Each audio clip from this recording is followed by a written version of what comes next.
How's the royal family? I pray that everyone is doing well. Well, my royal family. You see these various pictures here, and we often see police in America in this type of position, literally beating the living hell out of the overall royal family. Now, for many, many, many years, their main target was our kings. Now, they going in on the entire royal family.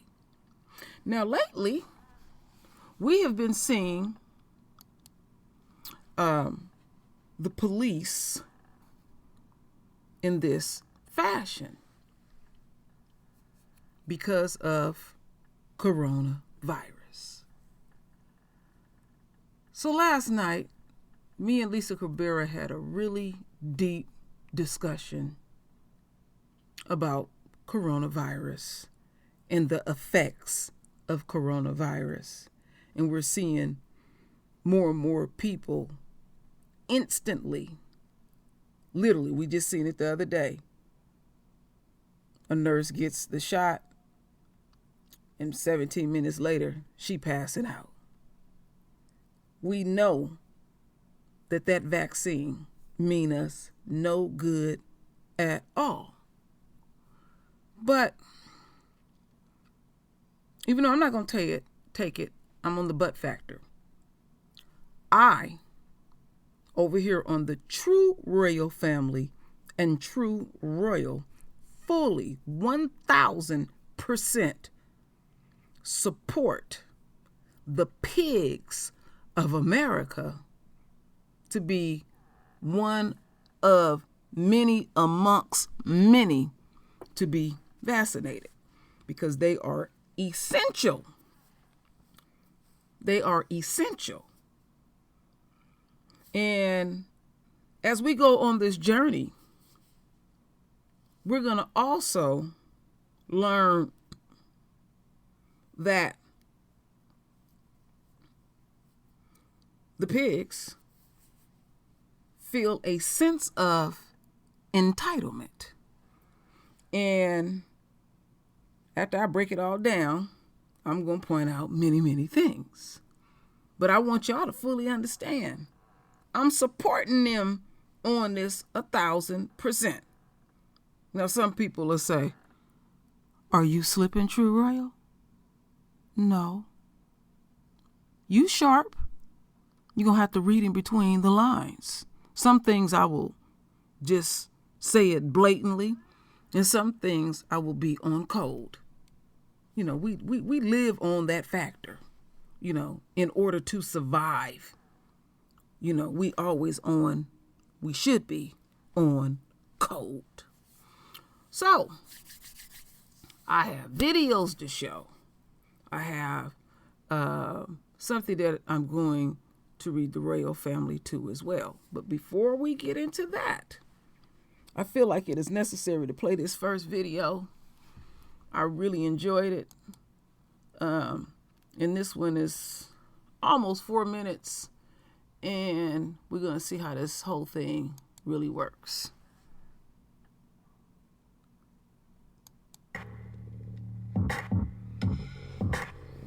After months of uncertainty and more than 250,000 deaths, the U.S. is finally on the brink of distributing its first COVID-19 vaccines. A major milestone in the fight against the pandemic. Moderna announced that it will ask the FDA for emergency approval of its COVID vaccine. The first batch of Pfizer vaccine has now made it to the U.S. While working at unprecedented speed, scientists and drug makers have had to crack the code of a new virus while convincing millions their vaccines are safe. And while multiple vaccines are reporting high rates of effectiveness, 2 have already filed for emergency authorization from the Food and Drug Administration. Here's a look at the 3 vaccines you'll likely see first. Pfizer's COVID vaccine is the first vaccine to be approved in the UK and is on track to be the first vaccine Americans will receive. the company is reporting 95% effectiveness in preventing the spread of the virus, and has said it can make 50 million doses by the end of the year. That's enough to immunize 25 million of the US's 331 million total population. To do this, United Airlines is currently flying doses of the vaccine across the country, with the goal of 6.4 million doses being delivered by mid-December. But recipients will need 2 doses of the vaccine. And to be stored and transported safely, the vaccine needs to be kept at -100 degrees Fahrenheit. To do this, special equipment is required, which creates distribution challenges in the weeks ahead. This is a novel technology. This is an RNA molecule that is packaged in a way that they still do not really know a lot about how long-term stability it will have. And usually when you put things in the freezer, they tend to last longer. Moderna's final analysis of its late-stage trial showed that its vaccine has a 94.1% efficacy. Clinical trials indicate it works consistently across different ages and ethnicities with mild side effects. While Moderna's vaccine uses the same technology as Pfizer's, it only needs to be stored at -20 degrees Celsius, which is the temperature of a standard home refrigerator, making it far easier to transport and store. Recipients will also need 2 doses of this vaccine. But this is great. I don't think we've never seen, for a single disease, so many collaborations and so many efforts. And that's also the reason why it's been so quick. Unlike the previous 2, Johnson & Johnson's coronavirus vaccine is a single-shot treatment. It's engineered to produce high extra protein to help gain immunity to the coronavirus. It does this by infecting patients with an adenovirus, a kind of double-stranded DNA that delivers the genetic instructions to spike protein. While Johnson & Johnson has not filed for emergency authorization, it plans to seek it by February 2021. To grant these vaccines emergency approval, the FDA is analyzing any potential risks in each treatment, like the possibility of false test results. Once they are approved, distribution will be immediately ordered. Until then, these drug makers are ramping up production in preparation of approval, hoping that they'll be able to slow a virus that's impacted every American across the country. I'm a firm believer that when we get these vaccines approved, we should use them, because that's going to be probably amongst the tools that are going to reduce and prevent not only disease, but the virus, infectivity. It's through vaccination. All right. So, like I said, I thought that video was necessary because it really breaks down how this supposedly is to work. Now, let's keep on our frontal lobe that this is a first, that a vaccine has been put out so rapidly. What was so ironic to me, I did a video, I think 2 weeks ago, and in that video, somebody said that in the medical world, 8 years is considered too fast for a vaccine to be out, and to somewhat perfected 15 to 20 years. And if I'm correct, the flu vaccine, it hits on the 40 percentiles as far of effectiveness. Let's keep that on your frontal lobe. So all of us here in America, let alone the entire world, but we have to focus here, have been affected by coronavirus, either directly or indirectly. Because I have not met anyone with it, but like I said the other night, my ex-husband has passed of it. And we didn't even know he had it. So the first responders, yes, naturally, the first responders would be up close and personal with it. And there are fears. Now I'm just strictly right now just talking. It's fears amongst many people, but it's fears let's say the police here in America, the unquote pigs that do something to us every millisecond, they are having fears. Oh yeah, I'm going to give y'all the bigger picture of it in a bit. But I'm going to milk it for what it's worth. I'm going to overemphasize, and I want you to feel some kind of way as we are on this journey. So they're having fears.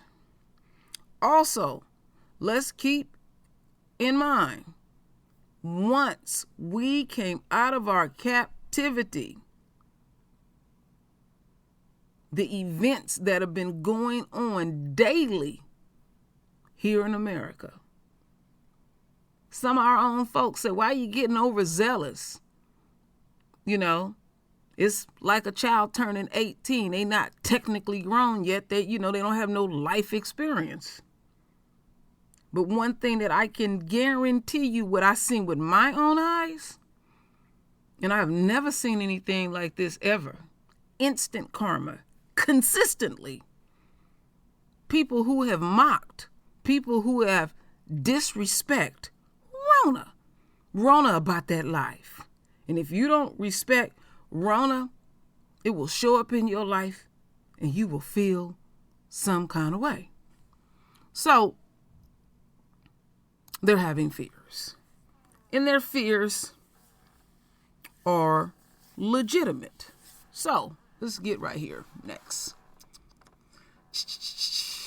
I'm going to take this one down first. And we're going to go over here. Okay. Fallen officers from COVID-19 pandemic. And this ain't the full picture. All right? Since I live here in Northern California, they're actually showing fallen law enforcement who have contacted coronavirus in Alameda County. And it goes on and on and on, and you can, click that on. If I can remember, I'm going to try my best to put that in the link. I may forget. Sometimes y'all you gotta tap me on the shoulder, because when I get to going and may forget. And so just, look at that. We're going to leave that right there. And I have something to read. I'm not going to read all of this articles. It is extremely long. This comes from WebMD. Quovet, biggest, they didn't put the 19 in it, biggest cause of police deaths this year. October 12, 2020. Before the pandemic, police investigations were discussed at a large command post meeting. Officers typically rolled with a buddy. Training academy classes were always in person. Fast forward to the present, and large meetings are now virtual. Indoor roll calls suspended. Police and sheriff deputies wear masks and other PPE on duty and ride solo in patrol cars to maintain physical distance. As an essential worker, law enforcement officers have been on duty since the pandemic started, while most civilian staff have worked remotely or more recently seen a combination of remote and in-person work. A recent poll by the National Police Foundation showed health and safety is the biggest concern of law enforcement, who have been on the front line of coronavirus since it begun 7 months ago. All right. So now we into the 9th month, because this was done in again in October. The concern is understandable. More than 100 law enforcement officers, mainly police, sheriff, and corrections, have died from COVID-19 on the job this year, which is more than from gun violence, car accidents, heart attacks, or other cases, according to Officer Down Memorial page. Okay, let me skip some of this, a little taste here. More than 6,000 officers, 4% of the law enforcement personnel nationwide reported being exposed to COVID-19, and 1/3 have been able to return to work. The 3 states with the largest coronavirus exposure rates from law enforcement of California, New York, and Texas. In New York City alone, more than 4,000 officers tested positive. 27 members of the department died by the end of April. Let me see here.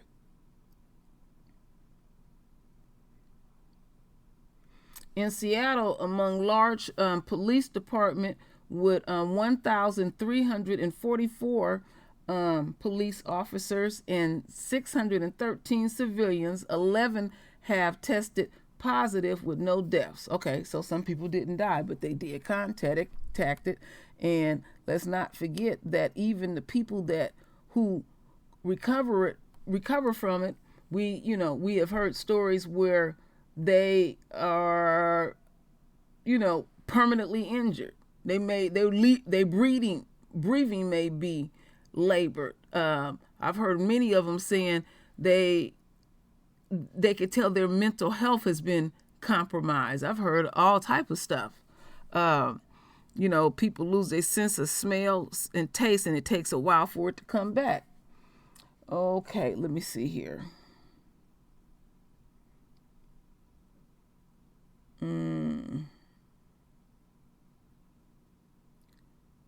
I'm going to leave it right there, my royal family, because basically the rest of this article, they're getting more into, personal stuff. So we got an overall picture. Again, the title says COVID, biggest cause of police deaths this year. Ain't that something, my royal family? That's pretty deep. So let's get a little more intimate and hear what some of them have to say.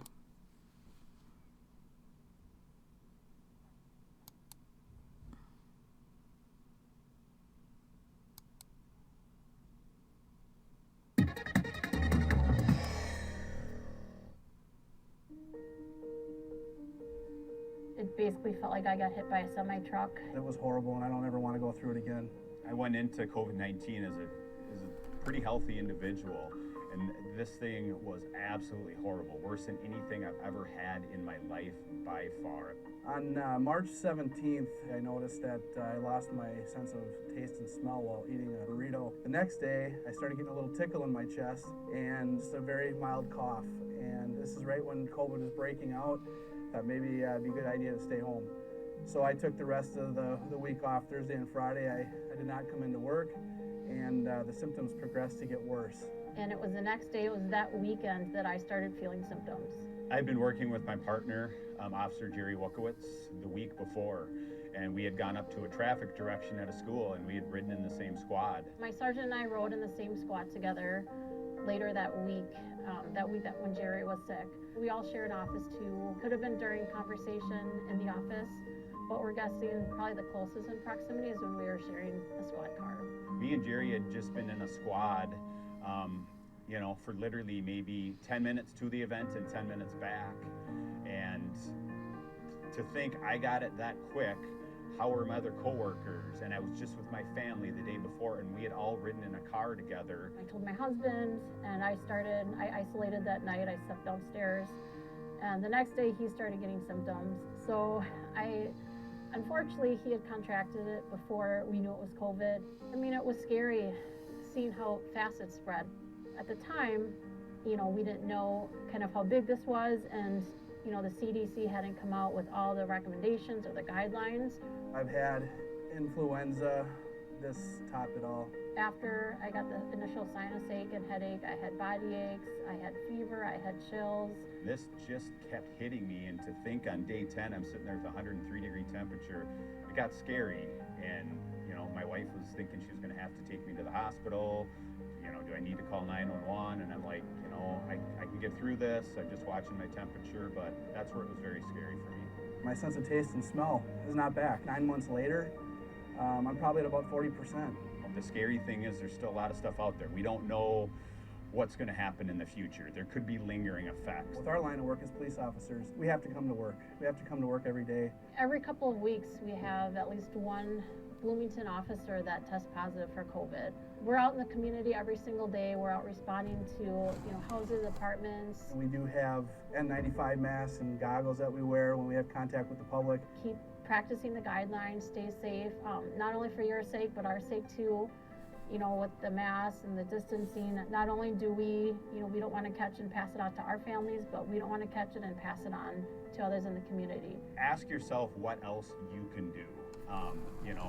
Look at the governor's orders, look at what myself and Officers Brown and Wolkowitz are saying right now, and just ask yourself what else you can do, because you do play a role in this. COVID doesn't have any kind of restrictions. It'll hit anyone at any time. We just ask that the public is patient. I know it's tough. It's tough. It's wearing on everybody. The finish line is out there. We see it. Let's get there. Let's do it together. Now, isn't that deep, my royal family? What stands out to me with this, looking at these officers that contacted and so-called recover from it, they still look ill to me. That's something that stands out to me just looking at that alone. And they are fearing this because they're getting an up-close picture of what's going down with Rona, and many of them are contacting us. And before I get into this next video, I can't help it. And I know y'all understand, but think about what they do to us. We the one that pay them, and they feel compelled to brutalize us.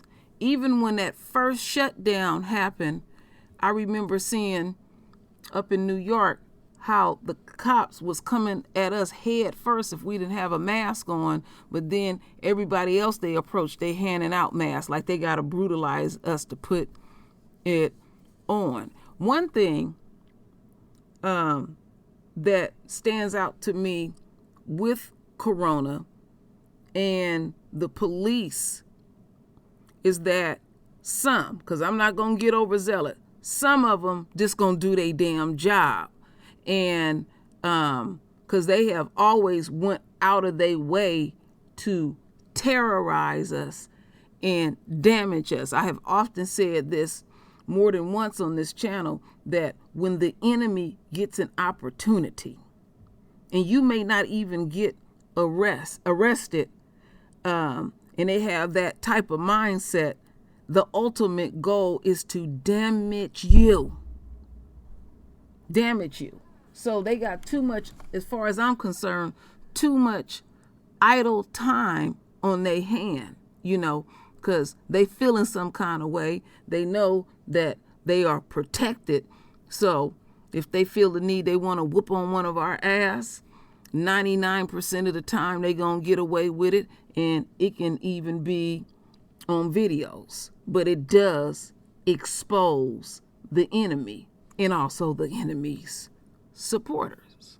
So as I was doing my research, what was deep to me throughout the United States, many police officers feel like they are entitled to be the first.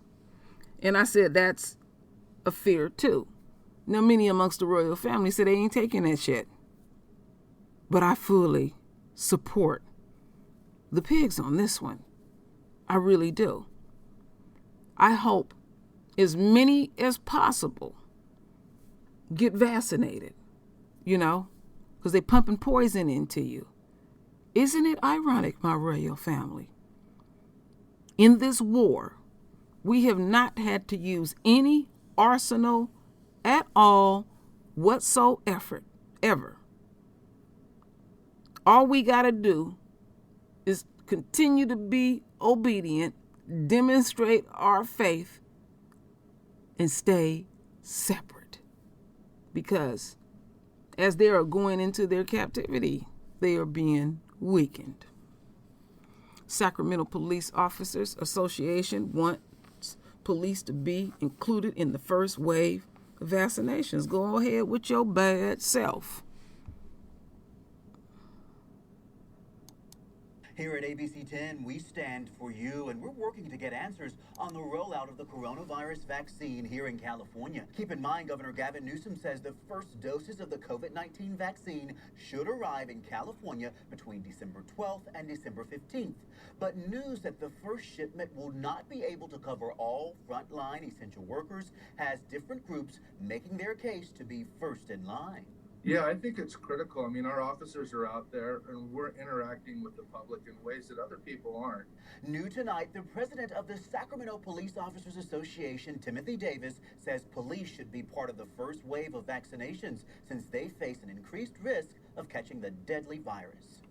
And while some people can work from home and telecommute and do things like that, our officers aren't able to do that. They're going into people's homes, they're interacting with people on the street, which puts them at risk. And we need to make sure that, along with our healthcare workers and other first responders, that our officers are included in the first wave of vaccinations. The governor introduced a prioritization plan that details which frontline workers will get first access to the vaccine. He says, keep one thing in mind. When you only have a few 100,000 doses of vaccine, it's doses. You need 2 doses. You can cut that in half in terms of the total number of people that actually will be fully vaccinated. Tier 1 of the governor's plan includes those in long-term care facilities, EMS personnel, correctional facility hospitals, and dialysis centers. Tier 2 includes those working in public health, home health, primary care, and those in intermediate care facilities. And Tier 3 is those working in specialty clinics, labs, and dentist offices. The greater Sacramento region is set to get more than 80,000 doses of the vaccine. Davis notes we've had officers die of coronavirus here in California. He says he'll continue to push to have police be part of the first wave of vaccinations. All right, my real family, let me take this down quickly. So, what I was thinking about, my royal family, was, wow, which is deep to me. What I was thinking about, what I have witnessed the pigs doing and how they have no problem putting their, unquote, hands on us. And now, if they choose to continue to operate how they've been operating and you don't know who have coronavirus, there is a possible consequence for making contact with anyone at this point, let alone us, because you just don't know. And then the other thing I was thinking about, which I have mentioned before, is that the enemy has prepared themselves for us to have a uprising and attack them because they know the wrongs that they continue to do to us, let alone some of them, somebody doing something to us every millisecond and stuff. How karma done caught up. You know, that stands out to me. That really stands out to me. That they prepared for something big. We know they have the, unquote, arsenal. And this to show you the power of Yahweh. Something you can't see with your human eye. Something you can't even smell or taste or even hear it. None of your senses even work with this. But Rona is so powerful. It can take out an army. it can take out a city or shit, a whole damn country. So the enemy wasn't prepared for that. How do you prepare for that? And let's not lose sight. I said a few weeks ago, we knew the plagues were going to be here in these last days. I mean, it was been spoke about for centuries. But the thing that has shocked the folks who knew, and also the folks who thought, oh, that's just some old Bible talk and hear all that, or don't have absolutely no belief to it at all, it's affecting you. And what it is we did not know how it was going to feel. And some people feel a sense of despair, hopelessness. The whole gamut can run through you. And so you out here on these streets and you are a unquote essential worker to the point that you got damn near absolute power to just fuck us off. You know, when are you going to start really doing your unquote job, you know? And then you see something like this that really gives you a clear perspective of how real Rona continues to be. Take heed. You know, make sure you take whatever supplements, do your research, double up your mask, keep your hands clean. I mean, it's very simple. But I see that Esau, because this is your dying ass system, that you can't even do the most simplest shit. That's irresponsible to see that many people dead. That's irresponsible. Either these people was irresponsible, either these people were around people that's irresponsible, and you look at how fucking rapidly this shit then hit America. But you want to puff your chest up like we are the superpower. And something that tiny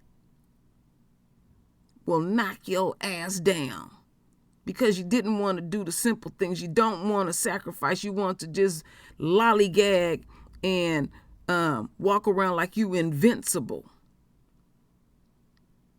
You keep making me think. I said something so great would happen that you will fully submit. I keep saying over and over, I sound like a damn broke record.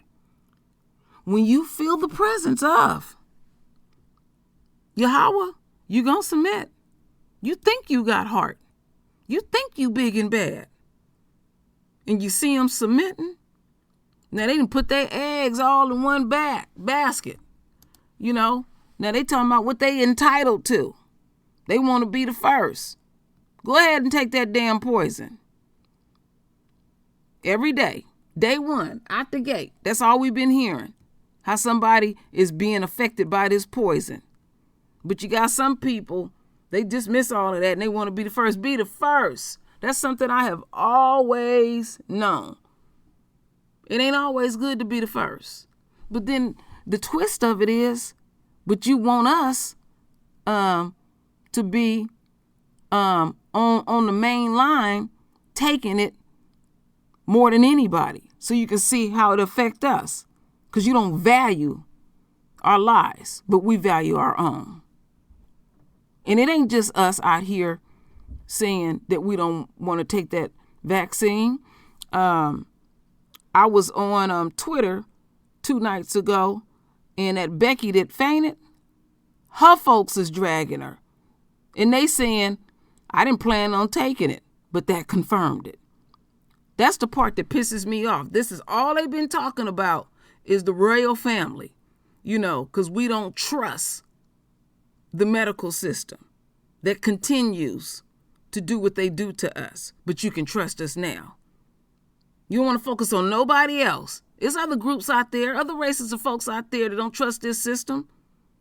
You got to remember, the enemy know their own folk, like we know our own folk, and they know how they get down and stuff.